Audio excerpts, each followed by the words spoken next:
ये दी ना? नहीं नहीं, हाँ दूसरे हाँ दूसरे।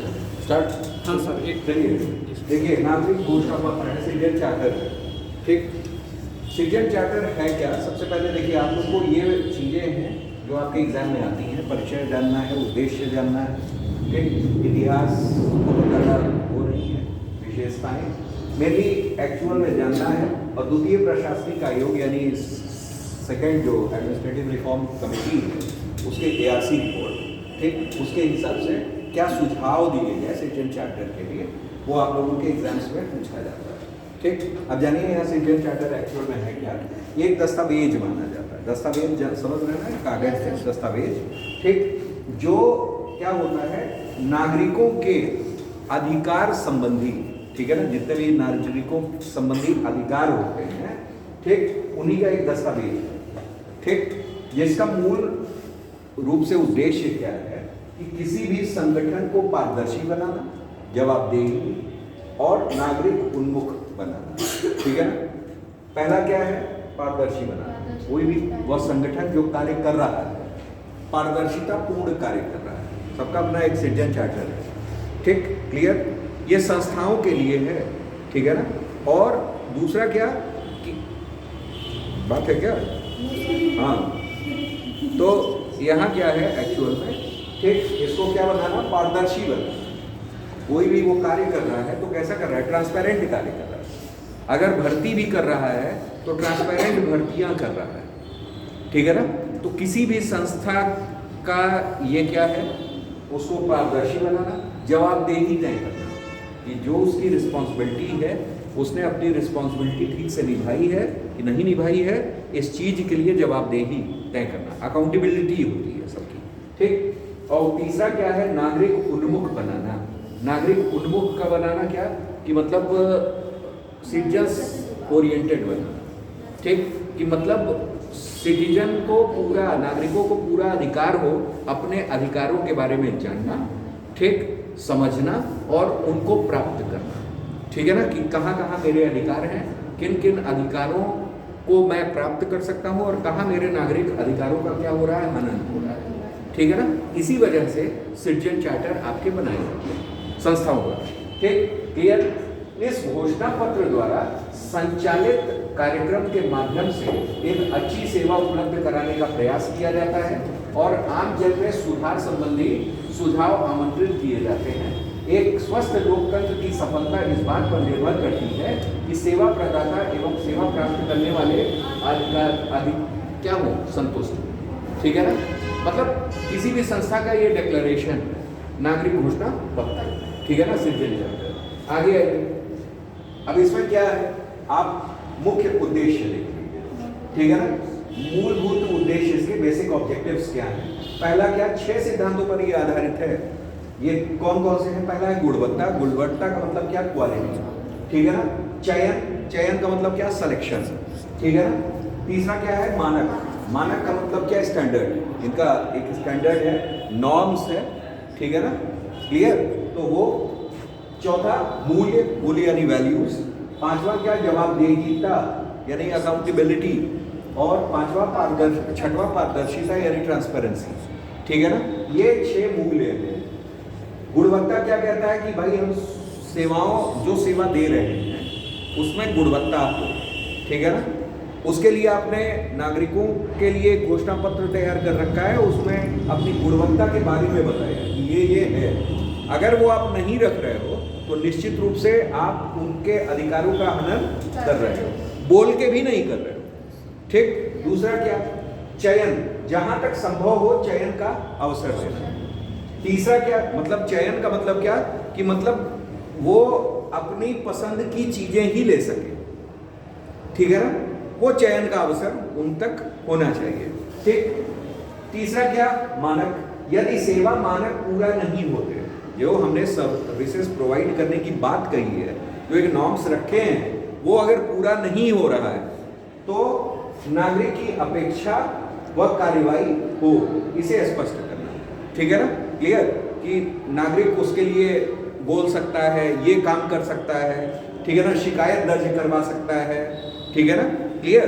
तो ये सारी चीजें नागरिकों के अधिकार के लिए कहा गया है, मूल्य, आवश्यक मूल्यों को अपनाना, जो भाई मतलब उस संस्था के लिए आवश्यक मूल्य हैं, ठीक है ना, अपने क्वालिटी से समझौता ना करना, ठीक है ना, लोगों तक अच्छे उत्पाद पहुंचाना, ठीक है ना, दामों में शिथिलता रखना, बहुत ज़्यादा रिजिडिटी नहीं रहे, फ्लेक्सिबल रहे, ये क्या है उनके आवश्यक मूल्य हैं। फिर उसके बाद जवाबदेहिता, जो भी वो कार्य कर रहे हैं उसकी एक अपनी अकाउंटेबिलिटी होनी चाहिए, ठीक है ना। और जो अगला क्या है, पारदर्शिता। पारदर्शिता का मतलब क्या, नियम, क्रियाविधि, स्कीम, शिकायत के संदर्भ में पारदर्शिता सुनिश्चित करना। जैसे नियम हमने बनाया, नियम का पालन ही नहीं कर रहे हैं तो क्या पारदर्शी रह गया? नहीं। फिर उसके बाद क्रियाविधि, उसे ऑफ कीजिएगा। ट्रांसपेरेंसी में क्या नियम है, क्रियाविधि है, स्कीम है, कोई शिकायत है, ठीक, वो सारी चीजें हम लोग क्या कर रहे हैं, सुनिश्चित कर रहे हैं, ठीक। उसके लिए एक तंत्र बना है, निश्चित तंत्र बना है, उसी के अधीन सारी चीजें चल रही हैं, ठीक, क्लियर। तो ये आपके 6 सिद्धांत हो गए, किसके, नागरिक चार्टर के, ठीक। इतिहास भूगोल जानने की आवश्यकता नहीं है, ठीक। उसके बाद विशेषताएं, विशेषताएं हमने आपको बता रखा है कि यही है, ठीक। अब इसमें एक्चुअल में क्या है, जो जो चीज़ें हैं जो पढ़ने लायक है, जैसे आइए यहाँ सिटीजन चार्टर में क्या वो दिया हुआ है, जैसे यहाँ सिटीजन चार्टर है, एक अच्छे शासन के लिए क्या सिटीजन चार्टर में होना चाहिए, जवाबदेही होना चाहिए, ट्रांसपेरेंसी होना चाहिए, और हमारा सिटीजन ओरिएंटेड एडमिनिस्ट्रेशन होना चाहिए, ठीक है ना, क्लियर, सिटीजन सेंट्रिक, और ठीक, क्लियर।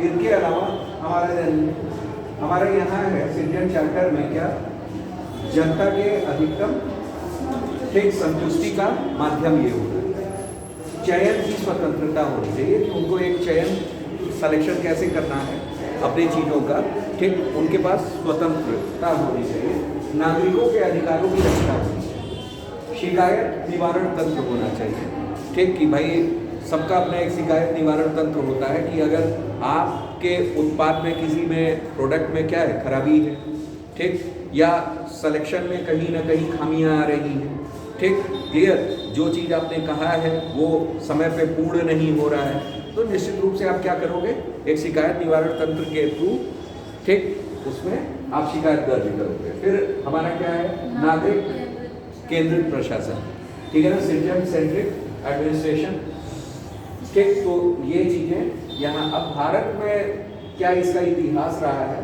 ये सब आप लोग पढ़िएगा इसमें, ठीक है ना, क्लियर, कि क्या क्या होना चाहिए, ठीक। फिर उसके बाद आइए, उसके बाद यहाँ मैं आप लोग को बता दे रहा हूँ कि क्या क्या मुद्दे यहाँ जानने हैं। जैसे कुछ मुद्दे हैं, ठीक, अधिकांश नागरिक घोषणा पत्र क्या होते हैं, अधूरे होते हैं। ये मुद्दे का मतलब क्या, चुनौतियाँ, यानी यहाँ समझ लीजिए क्या कमियाँ हैं, ठीक है ना, इन कमियों के बारे में बताया है कि क्यों लोगों के प्रश्न उठते हैं।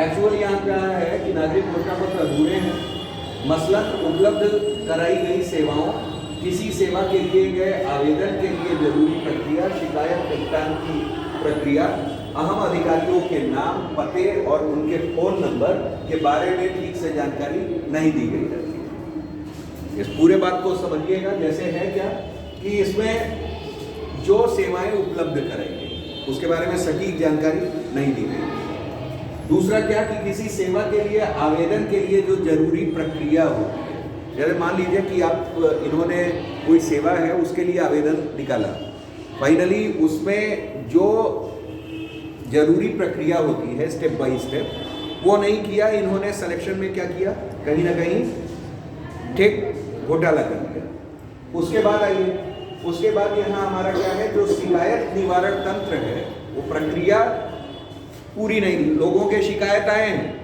लेकिन वो तंत्र इतना सक्रिय नहीं है कि आपके शिकायतों को क्या कर रहा है, सुन रहा है, निपटान कर रहा है। फिर उसके बाद जो आपने, जैसे शिकायत निवारण तंत्र में एक चीज़ और कहा जाता है, अभी आप पढ़ेंगे कि उसमें अधिकारी जो संदर्भित होगा, ठीक, उसके नाम दे दिया जाए, हो सके तो उसका पता भी दे दीजिए, ठीक है ना, मोबाइल नंबर, जिससे वो कांटेक्ट किया जा सके।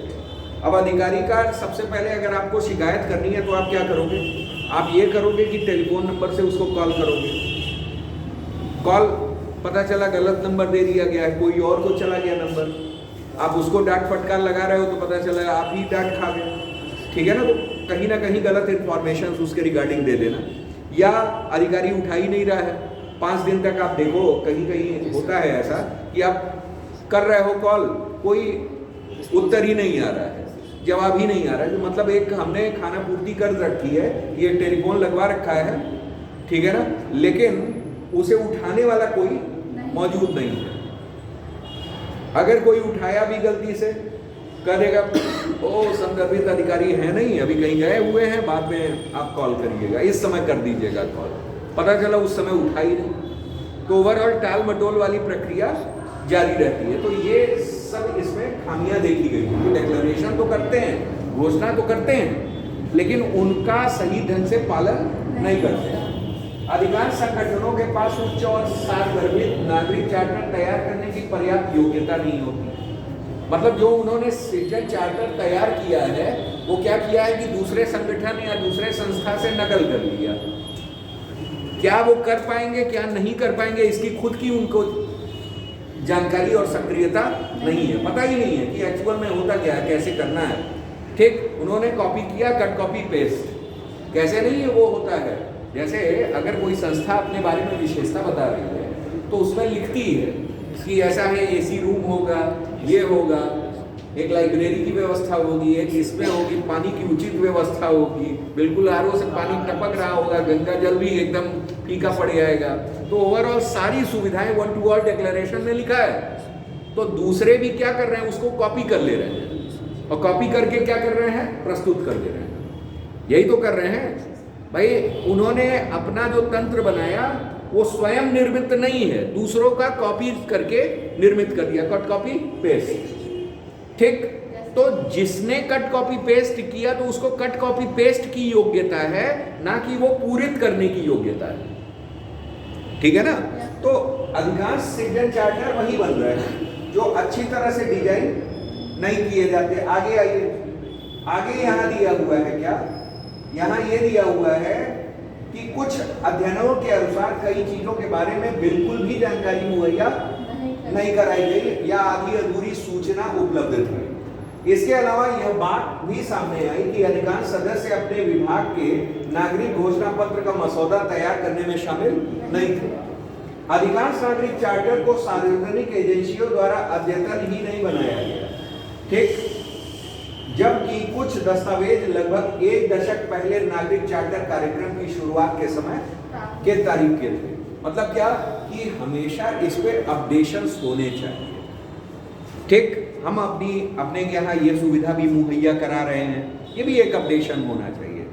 पता चला सिटीजन चार्टर सरकार की ओर से आया कि आप लोग कंपल्सरी, ठीक, you must have a citizen charter for your institution. तो पता चला आपने 1 दशक पहले ये आया था और आपने उसी के आधार पर उस समय बनाया, देयर इज नो अपडेशंस, ठीक, आपका कोई अपडेशन नहीं है। तो मतलब इस तरीके की चीजें थोड़ी ना होती हैं।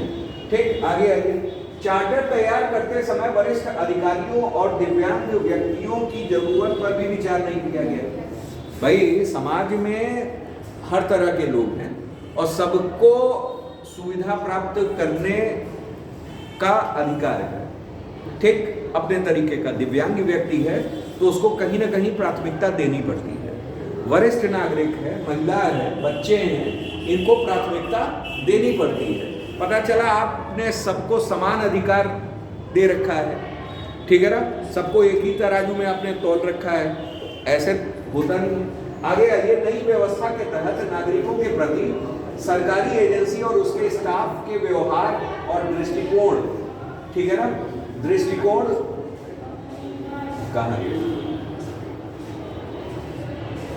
में महत्वपूर्ण रूप से सुधारने की जरूरत है। कभी कभी कुछ लोगों के संकुचित हित नागरिक चार्टर को प्रभावहीन बनाने का प्रयास करते हैं। भाई उनके संकुचित हित हैं, मतलब कंस्ट्रिक्टेड माइंडेड है, मतलब उसी तरह का नागरिक चार्टर भी उन्होंने क्या कर दिया, पेश कर दिया। फाइनली यहाँ क्या है कि ओवरऑल ये कमियां हैं, ठीक, इनको देखिएगा और इनको दूर करने में क्या क्या बाधाएं आती हैं। जैसे भ्रष्टाचार है, ठीक है ना, भ्रष्टाचार की वजह से, ठीक, निष्पादन और निष्पक्षता तथा सेवाओं के मानदंडों पर क्या करता है, प्रभाव पड़ता है।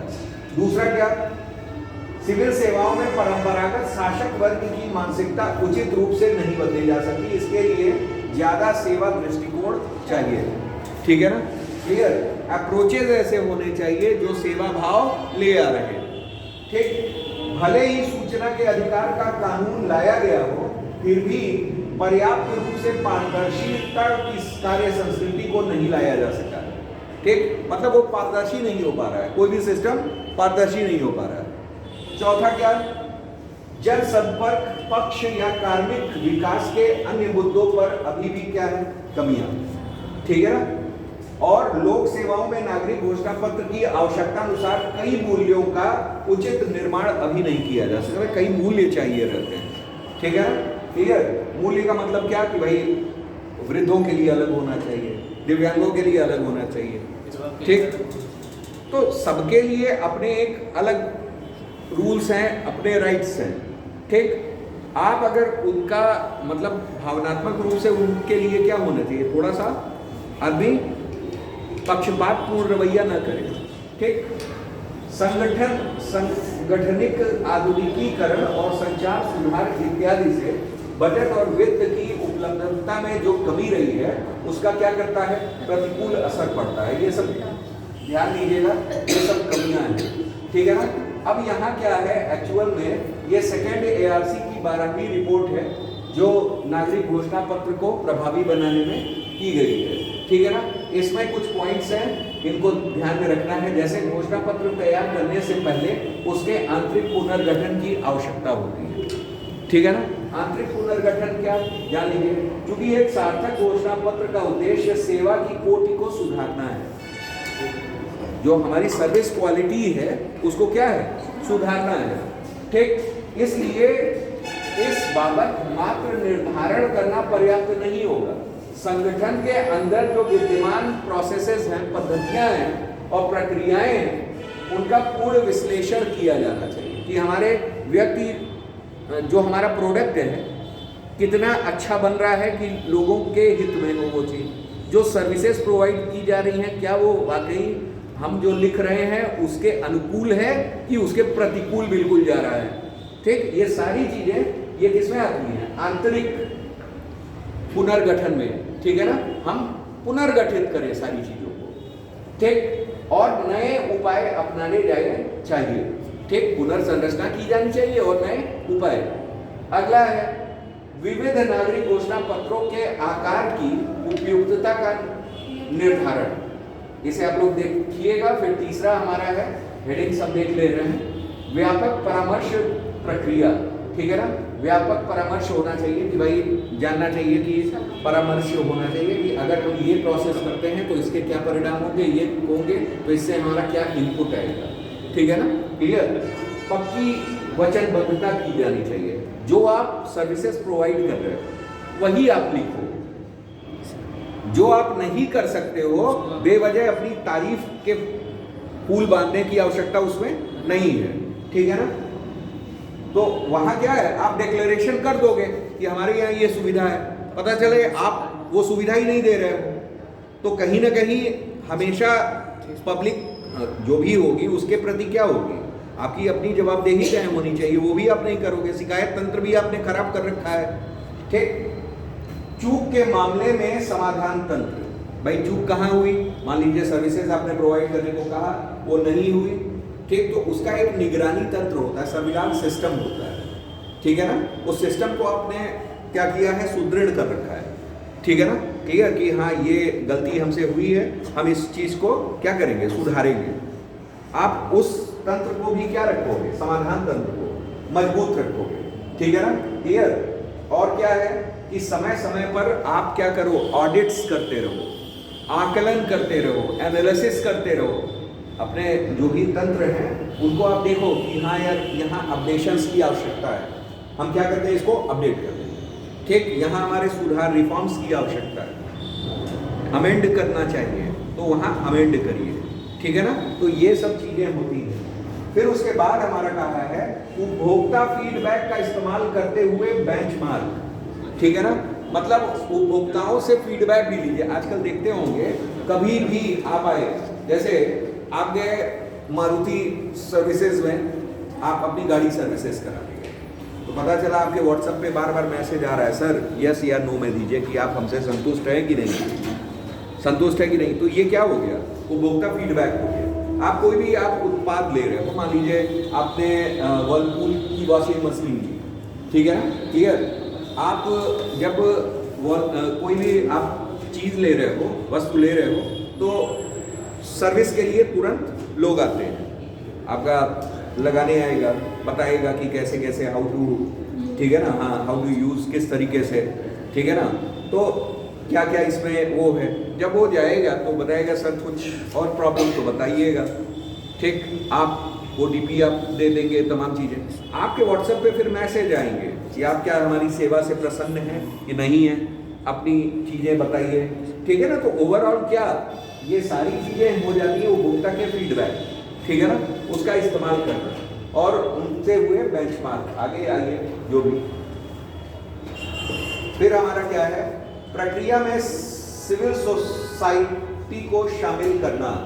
पहले है अधिकारियों के परिणामों के लिए जिम्मेदार ठहराना, मतलब अगर रिस्पॉन्सिबल कोई है किसी गलती के लिए तो उसको क्या जिम्मेदार ठहराइए, रिस्पॉन्सिबल ठहराइए कि आपके कारण ये चीज हुई है। और उसके बाद फाइनली क्या, प्रक्रिया में सिविल सोसाइटी को भी क्या करना, शामिल करना। इसे पढ़ लीजिए, समझ में आएगा। संगठनों को घोषणा पत्र तैयार करने और उसके प्रसार यानी एक्सपेंशन के लिए सूचना प्रकटन को सरल बनाने में सिविल सोसाइटी समूहों के प्रयासों को समझने और सहायता प्रदान करने की जरूरत समझनी चाहिए। अनेक राज्य में इस संपूर्ण प्रक्रिया में सिविल सोसाइटी की भागीदारी के परिणाम स्वरूप घोषणा पत्र की विषय वस्तु में इसके अनुपालन और नागरिकों को इस महत्वपूर्ण पद्धति के महत्व के बारे में अवगत कराने में क्या किया गया है, पर्याप्त सुधार किया गया है। तो मतलब ओवरऑल आप में क्या, सिविल सोसाइटी को भी इसमें क्या कीजिए, शामिल कीजिए। बताइए उनको कि ऐसा है कि ये आप ही के लिए बनाया गया है। आपको कोई भी चीज़ें, जैसे कई लोगों को पता ही नहीं रहता, जैसे अगर एक सुचारू तंत्र बन जाए, जैसे आपने सिटीजन चार्टर कर दिया, कई लोग सिटीजन चार्टर के बारे में जान ही नहीं रहे कि हमारे अधिकार भी क्या है। आप उपभोक्ता हो, कस्टमर हो, कस्टमर कष्ट से न मरे, ठीक है ना।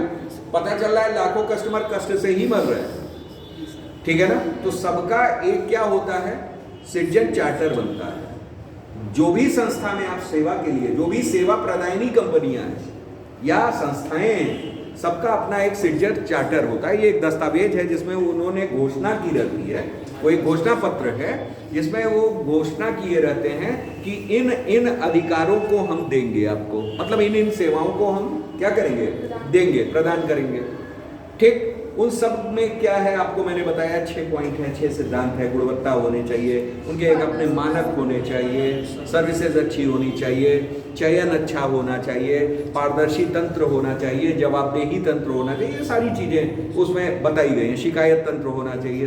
तो ये सब सारी चीज़ें होनी चाहिए।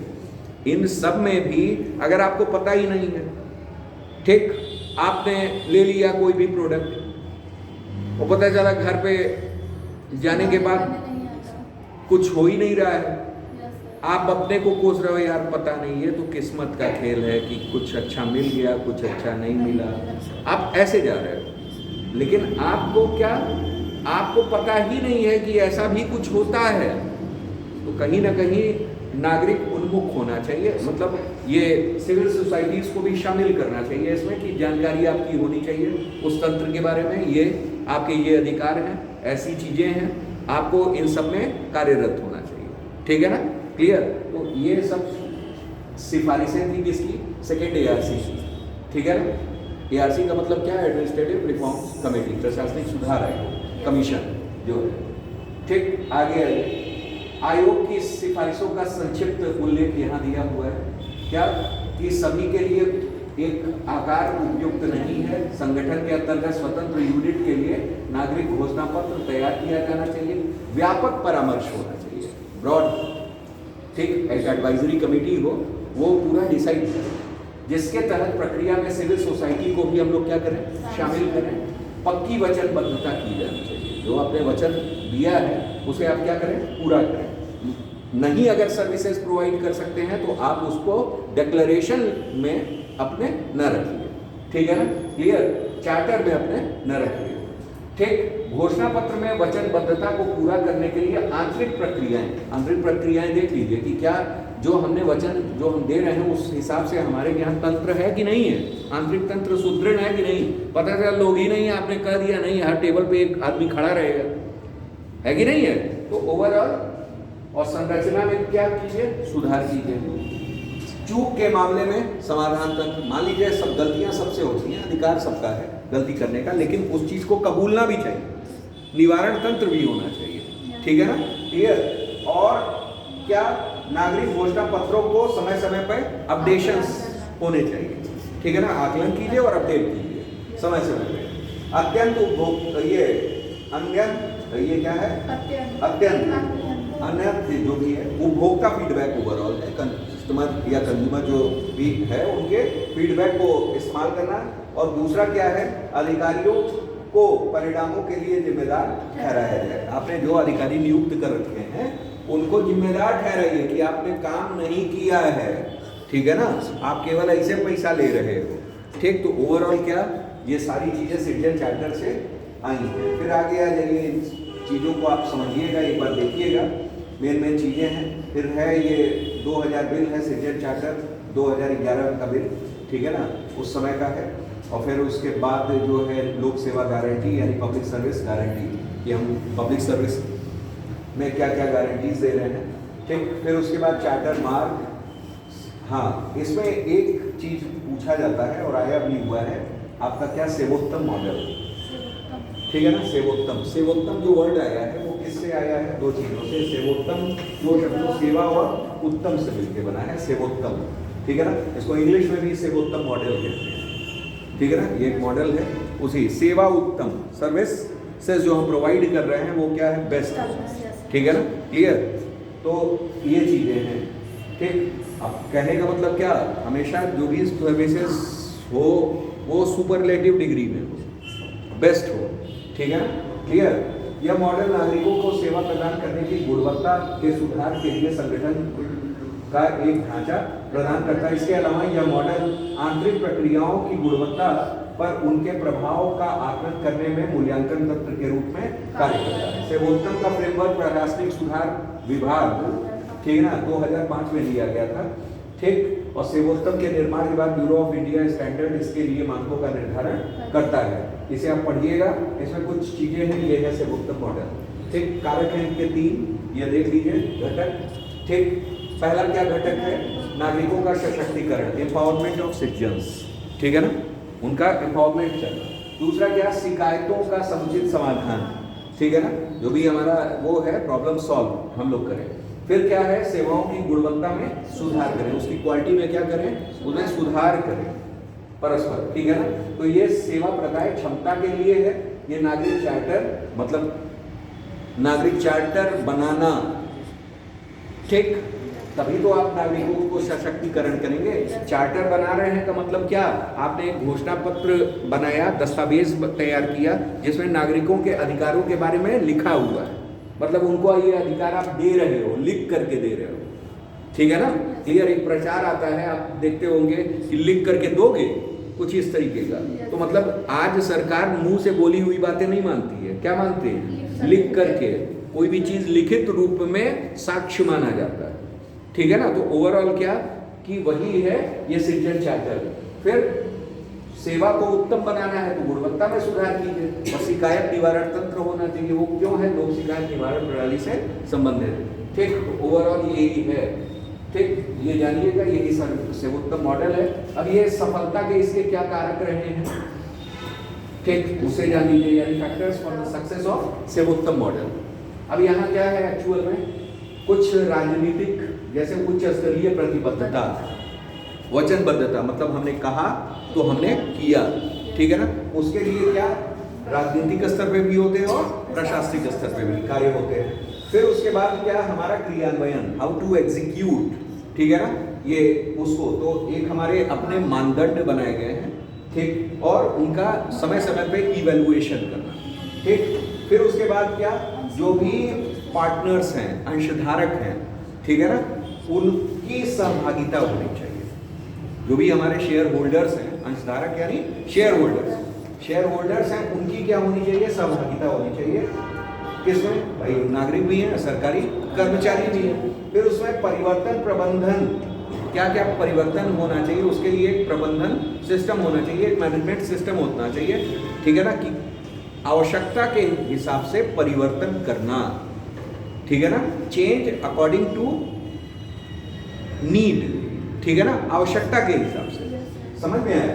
तो उसके लिए कंसेप्ट बनाना और एक हमारा प्रबंधन प्रणाली होनी चाहिए, मैनेजमेंट सिस्टम होना चाहिए, ठीक। तो ये सर्वोत्तम मॉडल की सफलता के कारक हो हैं, ठीक है ना। उसी को यहाँ डिस्क्राइब किया है, उन्हें आप लोग देखिएगा कि कैसे क्या क्या करना है, कि सेवाओं को परिभाषित करना, मानक निर्धारित करना, अभी आप लोग ये सब पढ़े हैं, ठीक।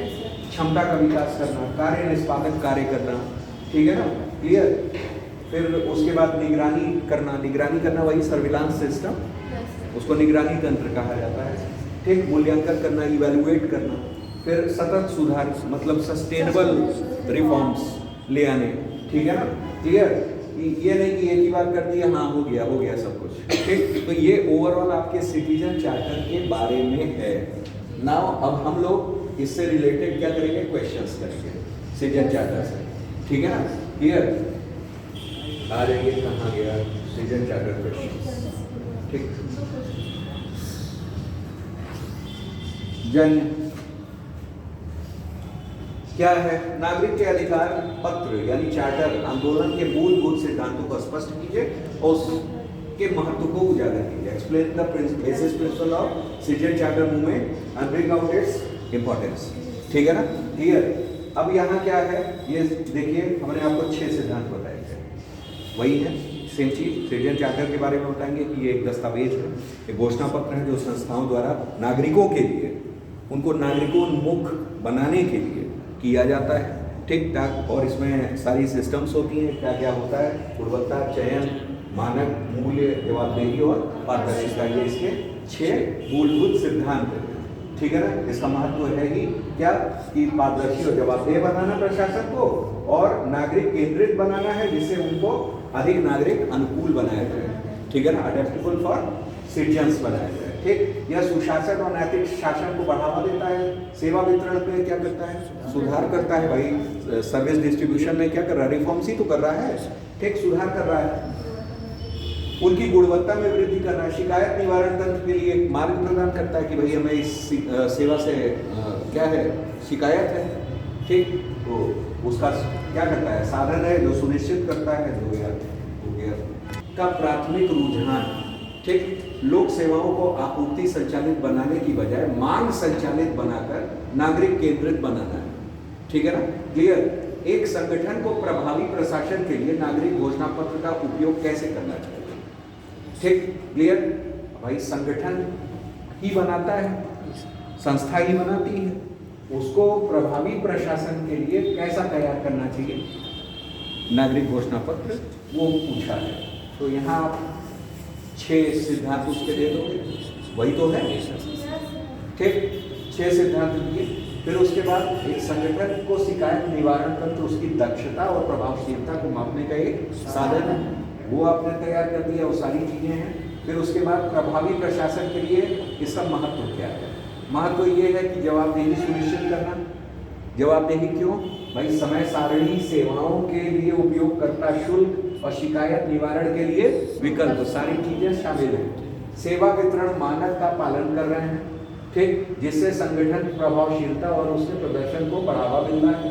बाह्य और आंतरिक कार्य, ये तो आंतरिक वाला आपके सेकेंड रिफॉर्म कमेटी में भी दिया था कि आंतरिक उसको क्या कीजिए, संरचना को सुदृढ़ कीजिए, ठीक। फिर उसके बाद अधिक पेशेवर एवं ग्राहक केंद्रित वातावरण बनाना।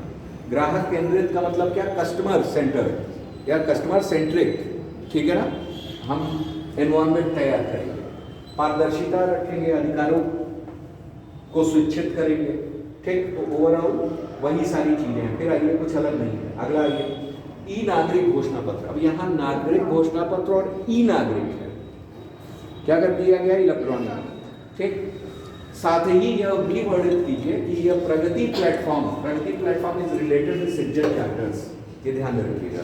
ठीक है, तो प्रगति प्लेटफॉर्म एक प्रभावी शिकायत निवारण तंत्र के निर्माण में कैसे सहायता कर रहा है। आइए, ई नागरिक घोषणा पत्र ई गवर्नेंस का एक क्या है महत्वपूर्ण पहलू है, जो कि एक ऐसे ई दस्तावेज है जो किसी संगठन के द्वारा उपलब्ध कराई गई सेवा, उसके गैर भेदभावपूर्ण वितरण यानी डिस्ट्रीब्यूशन, पहुंच, शिकायत तंत्र, उत्तरदायित्व, पारदर्शिता के संबंध में सिटीजन सेंट्रिक प्रतिबद्धता का प्रतिनिधित्व करता है, रिप्रेजेंट करता है। ठीक, इसके अंतर्गत संगठन द्वारा अपनी प्रतिबद्धताओं को पूरा करने के लिए वही 6 सिद्धांत दिए गए हैं। बार बार वही 6 सिद्धांत आ रहे हैं। फिर आ जाइए, घटकों को निम्नलिखित देखा जा सकता है क्या ई नागरिक घोषणा पत्र में, जैसे वो तो नागरिक घोषणा पत्र था, ये ई नागरिक घोषणा पत्र के वो है। ठीक है ना, विजन है, कारक है, घटक क्या क्या? विजन और मिशन स्टेटमेंट, संगठन द्वारा हस्तांतरित व्यापार का विवरण जो भी हस्तांतरित किया, ग्राहकों का विवरण, फिर उसके बाद प्रत्येक ग्राहक समूह को प्रदान की जाने वाली सेवाओं का विवरण, फिर उसके बाद शिकायत, और फिर ग्राहकों की अपेक्षा, भाई ग्राहक हमसे क्या अपेक्षा रखते हैं। ठीक, प्रगति प्लेटफॉर्म, ये प्रगति एक एप्लीकेशन है। प्रगति का मतलब है proactive governance and timely implementation, जिसका उद्देश्य सतर्क प्रशासन और समयानुकूल संस्कृति को क्या करना है? प्रारंभ करना और हितधारकों को रियल टाइम पर ई पारदर्शिता और ई जवाबदेही उपलब्ध करानी है, मतलब रिलेटेड विद सिटीजन चार्टर। ठीक है ना, क्लियर? तो प्रगति प्लेटफॉर्म, प्रगति एप्लीकेशन ये सरकार द्वारा बनाया गया।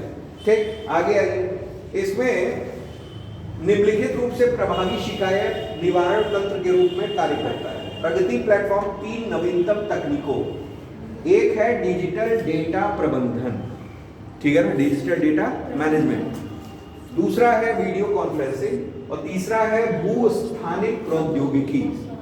ठीक है ना, क्लियर? को शामिल करता है, जिसके माध्यम से प्रधानमंत्री किसी भी विषय पर संबद्ध केंद्रीय तथा राज्यों के अधिकारियों से पूरी सूचना प्राप्त कर सकते हैं। ठीक है ना, क्लियर? इससे जमीनी स्तर पर सही स्थिति की पूरी सूचना प्राप्त होती है। यह ई गवर्नेंस तथा सुशासन में एक अभिनवकारी क्या है? परियोजना है। यह एक त्रिस्तरीय प्रणाली है जो पीएमओ यानी प्राइम मिनिस्टर्स ऑफिस, केंद्र सरकार के सचिवों तथा राज्य के मुख्य सचिवों को एक मंच पे ले आता है। भाई हमारे किसी भी राज्य का जो मुख्य सबसे बड़ा अधिकारी क्या होता है? मुख्य प्रशासनिक अधिकारी, यानी जो होता है वो प्रमुख सचिव होता है। ठीक है ना, प्रमुख सचिव या मुख्य सचिव। तो मुख्य सचिवों को एक मंच पर लाता है। इसके साथ प्रधानमंत्री संबंधित केंद्रीय व राज्य अधिकारियों के साथ सीधे संपर्क कर लेते हैं। ठीक है ना, प्रधानमंत्री मासिक कार्यक्रम में डेटा और भू सूचना विज्ञान विजुअल युक्त वीडियो कॉन्फ्रेंसिंग के माध्यम से भारत सरकार के सचिवों तथा राज्य की मुख्य सचिवों के साथ संवाद करेंगे। और यह कार्यक्रम हर महीने चौथे बुधवार को 3:30 बजे अपराह्न में आयोजित किया जाता है, जिसे क्या कहा जाता है? प्रगति दिवस।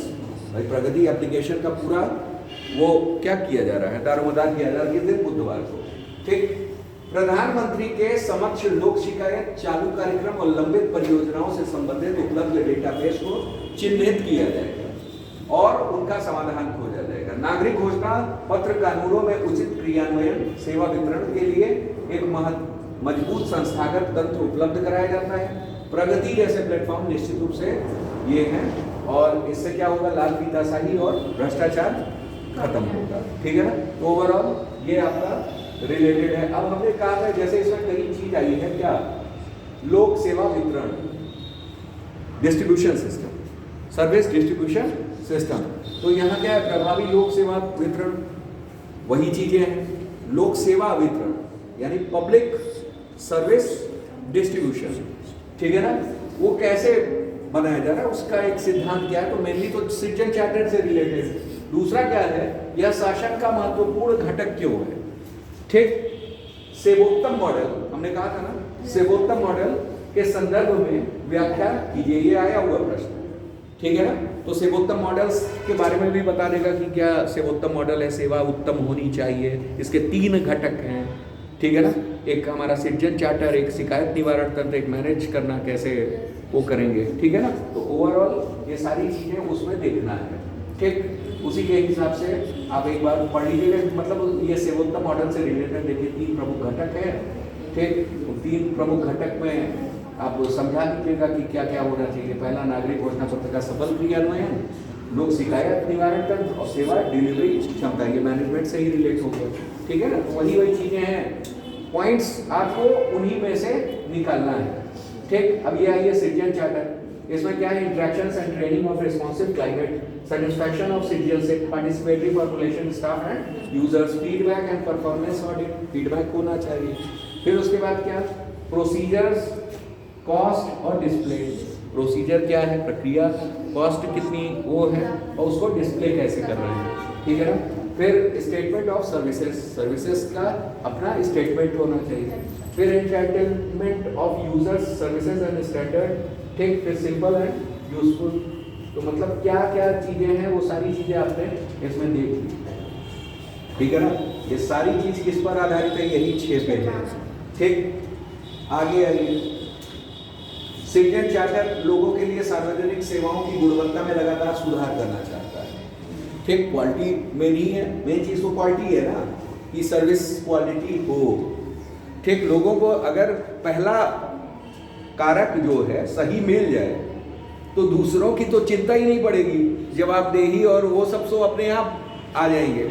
मेन क्या होना चाहिए भाई, सर्विस में क्वालिटी है, ठीक। तो ये चीज़ है, वही चीज़ दिया गया है। अच्छा, ये बताया गया है इसमें क्या, कि कथन में आलोक में एक नागरिक चार्टर में मूलभूत विशेषता पर चर्चा की, नागरिक चार्टर में एक्चुअल में होना क्या क्या चाहिए जो आप बना रहे हैं।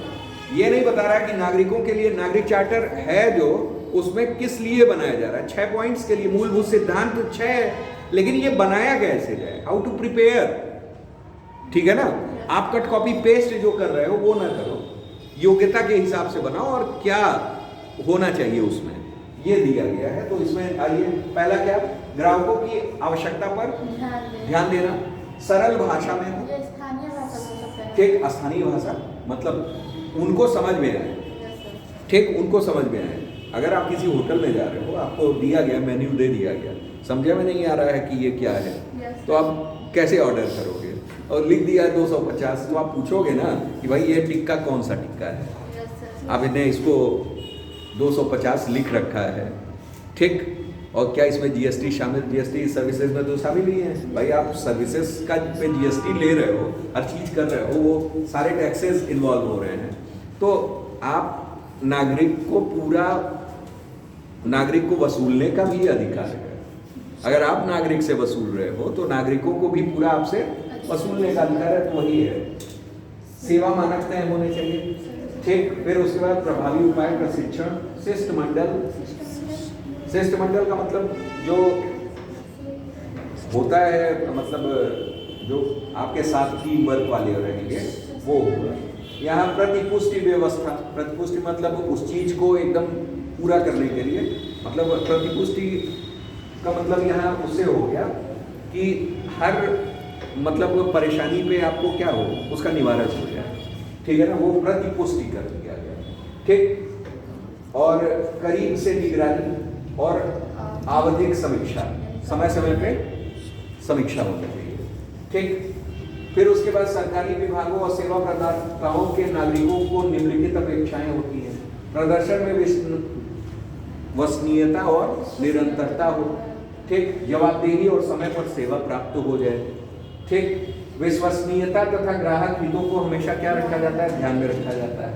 ग्राहकों की जरूरत के प्रति सहानुभूति पूर्वक ध्यान देना, शिष्टाचार और देखभाल तथा सेवा करने की इच्छा, ठीक है ना, क्लियर। जैसे हम गए किसी संस्था में आवेदन किए कि ऐसा है कि हमारा नागरिक प्रमाण पत्र बनवाना है, अब नागरिक प्रमाण पत्र बनाना है तो हर उस पर दिया गया है सबका सिटीजन चार्टर कि इतने दिनों के भीतर कोई भी इतने दिन 3 या 4 ऐसे कुछ है, आप उतने दिन तक अपने पास नहीं रख सकते, उसके बाद आपको रिटर्न करना ही करना है, तो कई चीज़ें क्या हैं, इन तक जाएंगी, उन तक जाएंगी, वहाँ से वो क्लियर होगी तो फिर आगे बढ़ेंगी, ठीक है ना।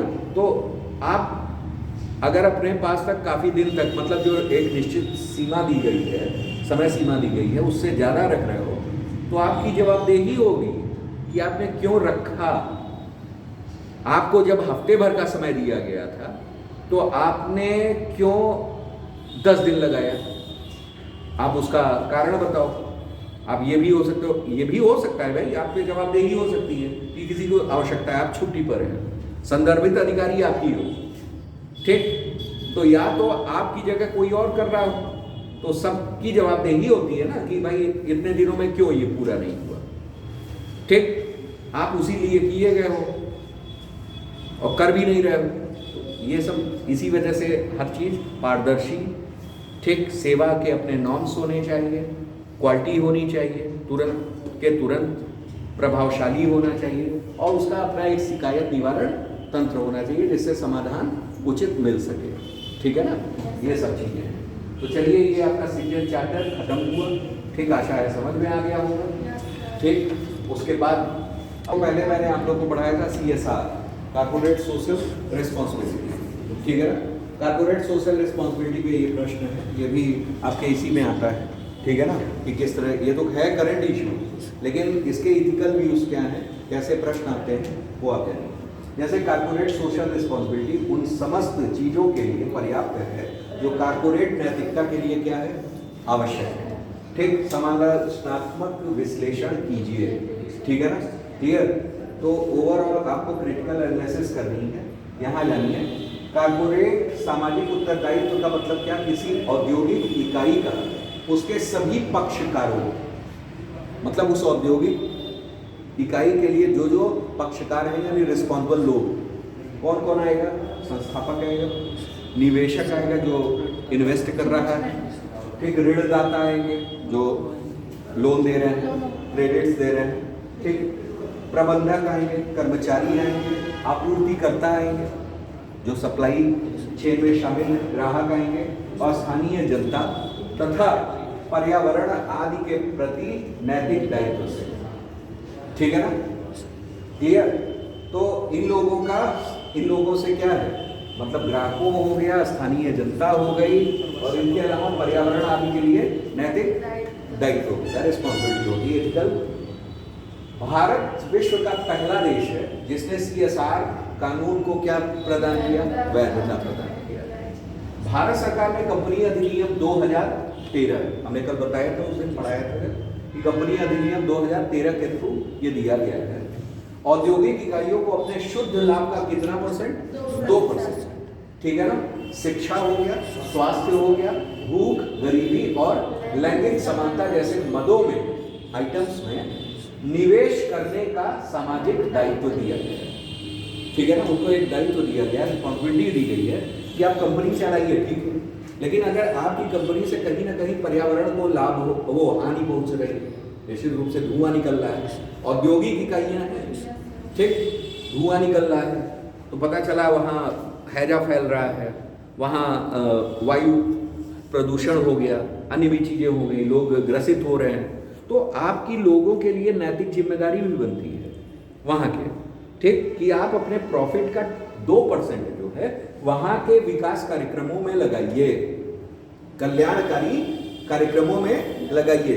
कल्याणकारी कार्यक्रम कौन कौन है, जैसे शिक्षा हो गया, शिक्षा में क्या हो सकता है, स्कूल खुलवाया, लाइब्रेरी खुलवा दी, ठीक है ना, ये सब क्या हो गया, हॉस्टल्स खुलवा दिया बच्चों के लिए, ठीक, तो ये हो गया। स्वास्थ्य, हॉस्पिटल्स खुलवाइए, PSUs खुलवाइए, PSU कह रहे हैं, PHC, CHC, ठीक है ना, प्राइमरी हेल्थ सेंटर और कम्युनिकेबल हेल्थ सेंटर्स आप खुलवाइए, ठीक, आशा केंद्र खुलवा दीजिए, ठीक है ना, और भी तमाम मतलब बच्चों के लिए, माताओं के लिए, वृद्धों के लिए, विकलांगों के लिए कई मतलब कल्याणकारी।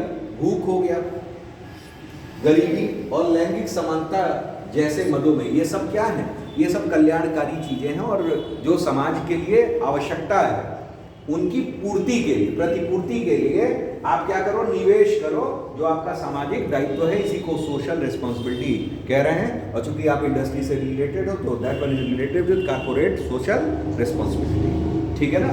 ये वर्तमान में कई कंपनियों द्वारा CSR परियोजनाओं के माध्यम से समाज में अभूतपूर्व बदलाव लाए गए हैं, जैसे Mahindra and Mahindra group, Aziz Premji foundation, Tata group आदि औद्योगिक इकाइयों ने शिक्षा स्वास्थ्य के क्षेत्र में कई कार्य किए हैं। ठीक है ना, क्लियर, समझ में आया। अभी जैसे मैं देख रहा था, KBC देख रहा था, तो KBC में भी दिखा रहा था कि आदित्य बिरला ग्रुप्स के थ्रू जो है, ठीक है ना, वो किया जा रहा है, बच्चों को इतना पढ़ाया जा रहा है, इतने जितने मतलब पार्टिसिपेंट्स थे, ठीक, और जितने लोग उत्तर दे रहे थे, कुछ इस तरीके का था। नंबर ऑफ क्वेश्चंस की बात है कि आज इतने नंबर ऑफ क्वेश्चंस उन्होंने बताए।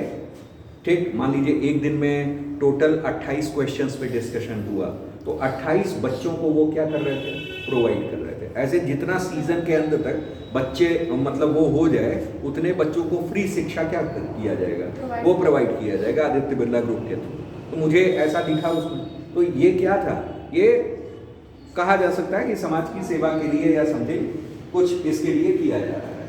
हालांकि कंपनियों द्वारा CSR मानकों को पूरा करना ही कॉर्पोरेट नैतिकता का एकमात्र मानक नहीं हो सकता। इस बात की पर्याप्त संभावना है कि कंपनियों का CSR रिकॉर्ड 100% क्या होना चाहिए, अच्छा होना चाहिए, और वो व्यवसाय की अनैतिक प्रथाओं जैसे चोरी हो गया, फेक विज्ञापन हो गया, फेक उत्पाद हो गया आदि में संलग्न न हो। ठीक है ना, क्लियर।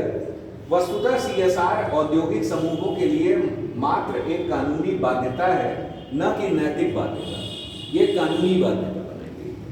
ठीक, ऐसे में आवश्यक है कि कंपनियां स्वयं आगे आकर व्यावसायिक नैतिकता का क्या दें, परिचय दें, और समाज एवं पर्यावरण के प्रति उत्तरदायित्व की भावना विकसित करे, कि जैसा कि टाटा समूह ने मुंबई ऑफिस के आसपास के लावारिस कुत्तों के लिए एक आवास बनाकर किया था। ठीक है ना, क्लियर। उसके बाद यहाँ कहा गया है कि गौरतलब है कि भारत में CSR की अवधारणा गांधी जी के ट्रस्टीशिप के विचारों के अनुरूप है। हमने जब ट्रस्टीशिप पढ़ाया था उसी समय आप लोगों को बताया भी था ये CSR, जिसमें उन्होंने संकल्पना प्रस्तुत की थी कि औद्योगिक इकाइयों की सफलता के माध्यम से लोगों एवं समुदायों का कल्याण किया जा सकता है। ठीक, तो ओवरऑल ये आपका CSR है। अब CSR पे एक प्रश्न और आया है, जैसे हर साधन में अपनी संपत्ति अर्जित करो। ठीक है ना, हर साधन से अपनी संपत्ति अर्जित करो, परंतु यह समझो कि तुम्हारे द्वारा अर्जित धन तुम्हारा नहीं, किसका है, समाज का है। महात्मा गांधी के इस कथन का भारत में कारपोरेट शासन व्यवस्था की वर्तमान स्थिति के संदर्भ में विश्लेषण कीजिए। मतलब वो पहले तो आप उनका ट्रस्टीशिप सिद्धांत बताएंगे कि उन्होंने क्या कहा था कि व्यक्ति को अब संसाधनों का प्रयोग ठीक, उचित, ठीक और अनुकूल तरीके से करना चाहिए। इसमें क्या है कि प्रकृति जो है वो व्यक्ति की आवश्यकताओं की पूर्ति के लिए है, ना कि उसके लालच की पूर्ति के लिए।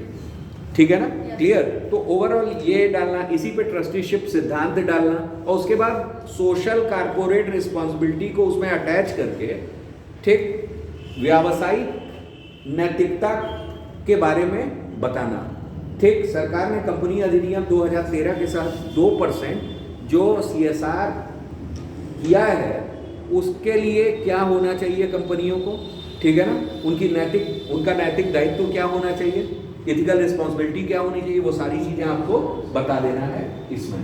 ठीक है ना, तो क्वेश्चन पहले समझना है क्या क्या कैसे। देखिए ट्रस्टी के बारे में है, वो चीज आप लोग देखेंगे और फिर उसको लिख लेंगे। तो मेनली किसी चीज को पहले समझना कि कैसे क्या क्या चीज दी हुई है, फिर उसके बाद उसको एक्सप्लेन कर देना। ठीक है ना, आशा है भाई आप लोग इतना समझ गए होंगे।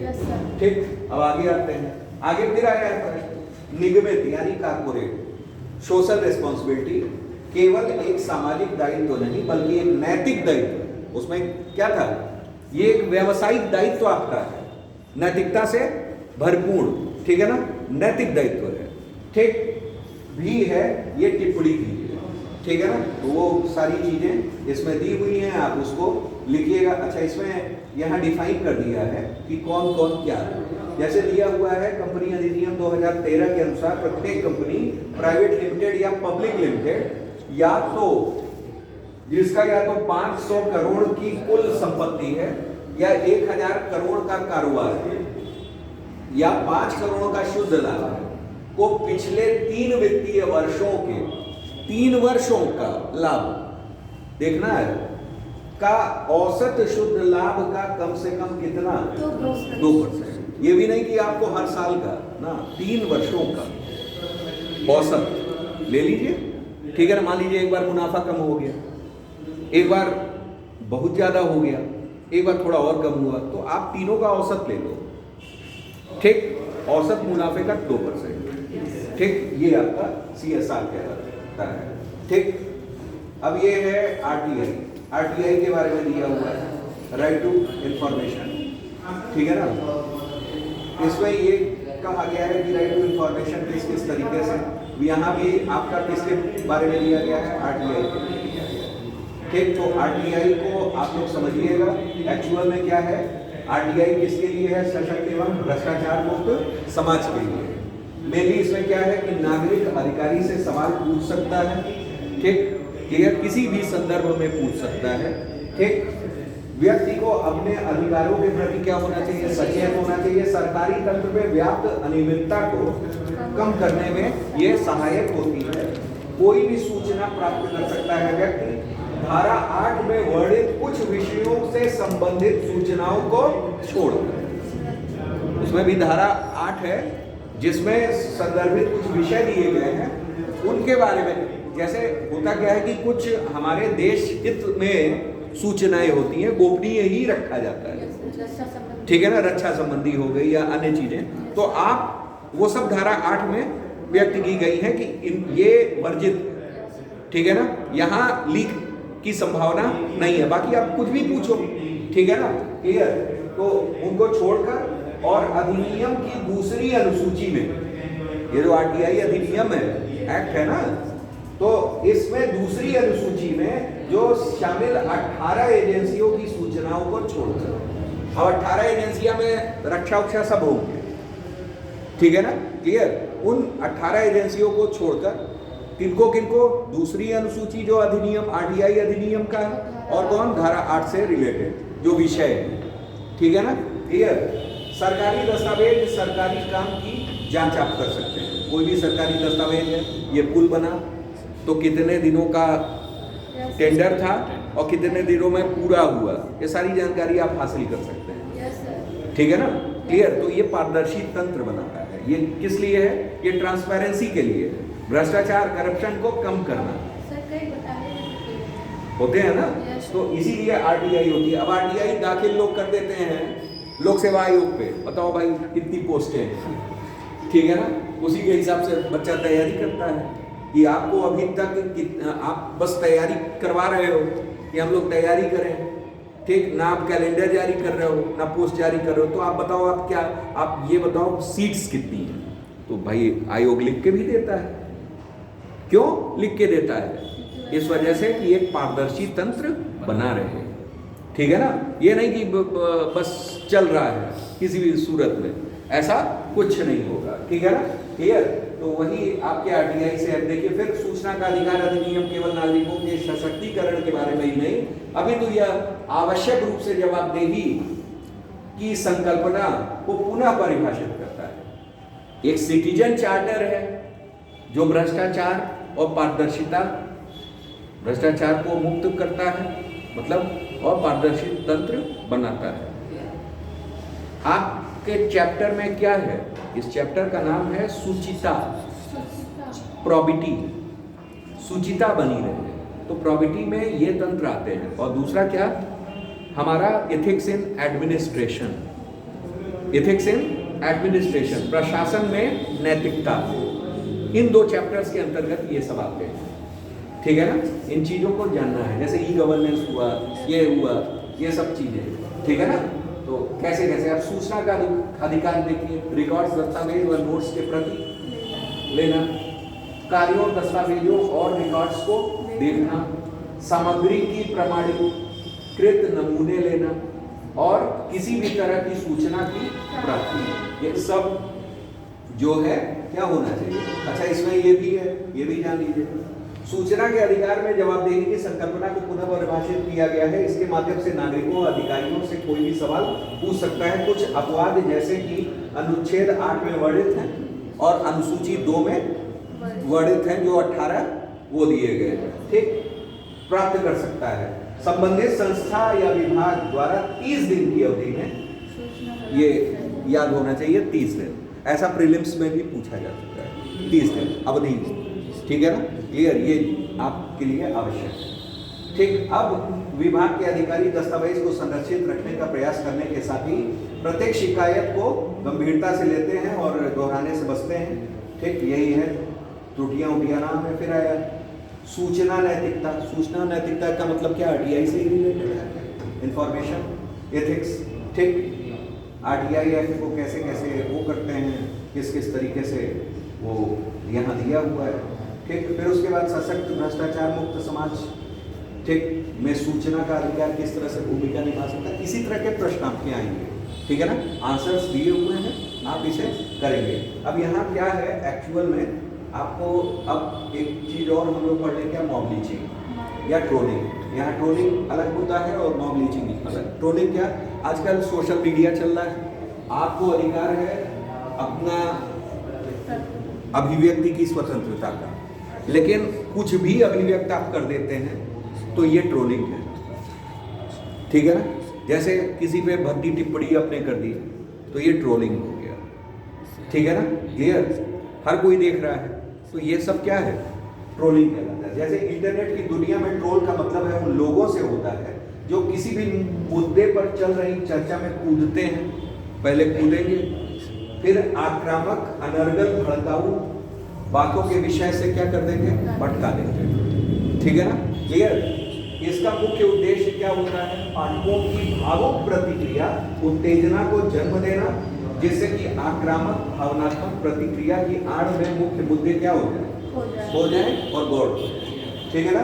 वर्तमान समय में ट्रोलिंग की नैतिक चिंताओं को जन्म दिया है, इसे आप पढ़िएगा, ये ट्रोलिंग हो गई।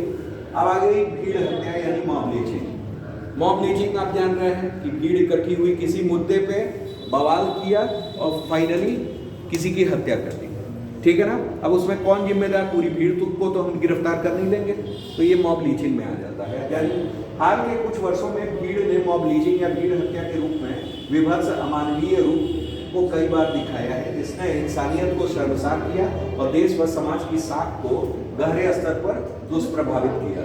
एक सभ्य लोकतांत्रिक कल्याणकारी समाज में विधि और न्याय की सुव्यवस्थित मशीनरी मौजूद होती है। ऐसी स्थिति में भीड़ द्वारा अपनी मनमर्जी से न्याय व दंड तय कर लेना एक अराजक स्थिति को दर्शाता है। भीड़ हत्या की ये घटना समाज की एकता, अखंडता और विविधता के लिए गंभीर रूप से घातक है, ठीक। तो ओवरऑल ये मॉब लीचिंग के बारे में आप इसे पढ़िएगा। फिर यहाँ दिया हुआ है समूह भीड़ और उपद्रवी भीड़ जैसी विभिन्न विन्यासों में मानव के आचरण पर सामाजिक प्रभाव और अनुनयन, ठीक है ना, अनुनयन का मतलब परसुएशन, ठीक, क्लियर, के प्रभाव का विश्लेषण कीजिए। परसुएशन का मतलब क्या, हमने वही कहा था, अनुनय विनय, ठीक है ना, क्लियर। तो वो सब भावनात्मक रूप से थोड़ा सा लोगों को वो करना, तो ये मॉब लीचिंग से ही रिलेटेड है, ठीक है ना, क्लियर। तो कैसे अनुनय से हम लोग प्रभावी बना सकते हैं, ठीक है ना, मॉब लीचिंग को, तो ये सब उसमें देखना है। और भी कई सारे मुद्दे हैं, ठीक है ना, इसे बंद कर दीजिए, ठीक है ना।